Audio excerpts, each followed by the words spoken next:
Uganda is known as the Pearl of Africa for the sheer beauty of the land, its people and the majestic wildlife that roams across it. However, something that does not fit in this dreamy description is the poor living conditions that many Ugandans, especially young children living in slums, endure. Stepping foot into Kampala's Katanga slum is a sight to behold. The slum is located in Wandegeya parish, made of 4 zones: Chimwanyi, Busia, Soweto and Katale. The dwellings in this place are a combination of unburnt bricks, mud, poles and cement blocks. Roofs are mostly rusted iron sheets that leak when it rains. Floors are a mixture of stones and polythene bags with lines of water that prove that this place floods when it rains. Overcrowding, cracked walls, faded paints, filthy trenches and rusted materials are common features among the congested houses in Katanga. According to a report from the Ministry of Lands, Housing and Urban Development in 2015, 49% to 60% of the total urban population lives in slums. This gives a total of 1.58 million people to 2.1 million people as slum residents, and of which the larger percentage of these are children. Life in a slum is a struggle for anyone, but the life of a slum child is even harder. Imagine growing up in a world where you lack the very basics of life: food, clean water, medicine, shelter, safety, and a bed of your own. Beyond that, there are no toys, no dolls, no soccer balls, and at best, a bed of reeds to sleep on. School would be a way to beat poverty, but there is no money for school fees. So you stay home and wait for a miracle, but for most, there is none. Life is simply survival. Some of you might be there wondering how people living in Katanga live their lives. But today, we've brought you a life of a boy called Trevor, who explains to us how he really deals with his life, how his family takes care of him, and how everything goes on in his life. We are too happy to bring to you the boy and share with you the story of a slum boy living a life that most of you would like to know. A 12-year-old Kanantai Trevor we found washing his face using a plastic can near the trench passing in front of their home is among those children craving for basic needs in Katanga, but in vain. Nagakubera pilot. What's the pilot Bebavuga ennyonyi. His love for school leaves you not the same as he dreams of becoming a pilot. However, the scarcity of his scholastic materials makes you wonder whether his dream won't disappear in thin air. Trevor sells tomatoes in the evening after school to get some money for keeper. In the night, Trevor shares a bed with his sisters, and despite his love for rice, popcorns are the most common on their menu. Although he hates the way people litter rubbish everywhere, the poor drainage systems, theft and poor sanitation, the 12-year-old loves his own area because of the larger football pitch that accommodates his hobby of playing football.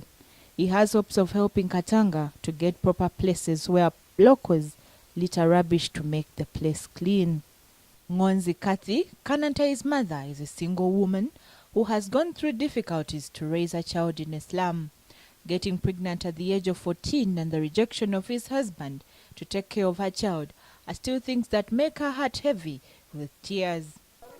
Nafuna olubuto nga na kamala P7 muvaki ya P7 omuvubuka nali saateesa naye bulungi kale yadde yali ansingako omwaka naye yali muto saamanya nti nsobola nofuna olubuto ndufunira wano ewaka mbeera mu life bwetyo olubuto baagala oddujjamu ng'ewaka nsooka nzirukawoko nga mbeerako wa sisita wange ekawempe nvaayo nkoma wano ng'olubuto lukulu ng'omulenzi bamusiba bamaama bano nga nguma ng'olubuto nduzaala nga bakadde bange bampaako sapooti ng'omwana muzaala ng'era omuvubuka ali mu kkomera omuvubuka bwe yadda teyampa buyambi paka nakati omwana wa myaka 11.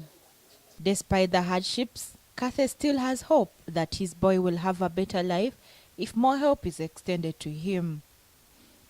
Education in Katanga is something to worry about. Despite the law passed in 1997 to make Uganda school free through Universal Primary Education (UPE), a high number of children hardly go to school. Mr. Gilbert Birungi, a teacher at Massey Junior School, disgruntled about the few children they get at school compared to those living in Katanga. The poor infrastructures and teaching materials are still a challenge. Massey Junior School started in 2013 with only 5 children who were needy and poor. They were brought to our church by prostitutes from Katanga slums. And we started with 5 children, helping them. We didn't have anything, but they're just writing on the ground. By the end of the month, street children and orphans, 40 of them had come to this school. Remember, we had no teacher, but then had to just pick some church members to become teachers. They started helping these children who had no future. And we developed a big passion and love to help the many children who have no future. And Massey Junior School right now has 200 children. And these children, they're poor, they're needy, some are on streets, some are orphans, some are so disadvantaged. But Massey Junior School is helping them, shaping them to have a future. Government schools initiated fees such as PTA, building funds, and coaching fees, which have made parents divert from taking their children to school. Mrs. Sarah Nsanji, the vice chairperson of Chimwanyi, asserts that the long distances that children have to move to schools have hindered many. Government yo tezina nnyo kyamaanyi nnyo kyekoze mu kutuyamba kuba tulina amasomero ga UPE naye nga si malungi, abaana baffe tegabayambye nnyo kuba mu Kimwanyi muno tegaliimu, gali walako abaana kwegamba tebasobola kutambula ne bakola ki. Abakulukulu abakuzeemu basobola okutambula ne batuukayo naye nga abato tebasobola kukola ki kutuuka. Instead of praising the government, Mrs. Sarah praises NGOs which have done a great job in helping the children of Katanga with scholastic materials. Tulina ebitongole bingi ebijja ne biyambako ku baana baffe okubafuula ab'omugaso ne bibaweerera okusoma.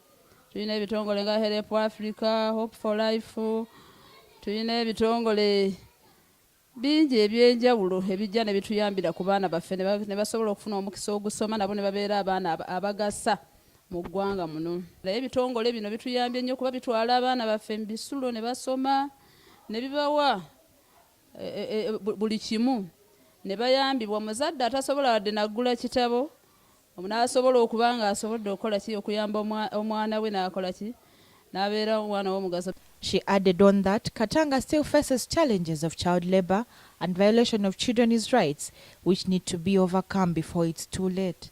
She continued to call upon the government to build the Katanga channel, which has become the cause of many diseases in the area. Omwalo ogwo gw'olaba abaana bazannyiramu. Tulina ebiseera bino bye tulimu ebizibu ebya kolera. Omwalo ogwo gw'olaba kazambi.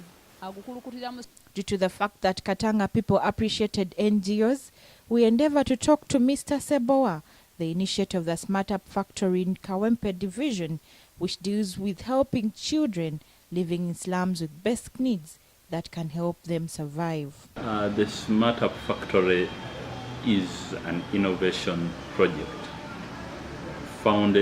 implemented in the urban area of Kawempe. It was founded from a conceptualization of addressing the problems of young people in the urban area, especially the slum areas.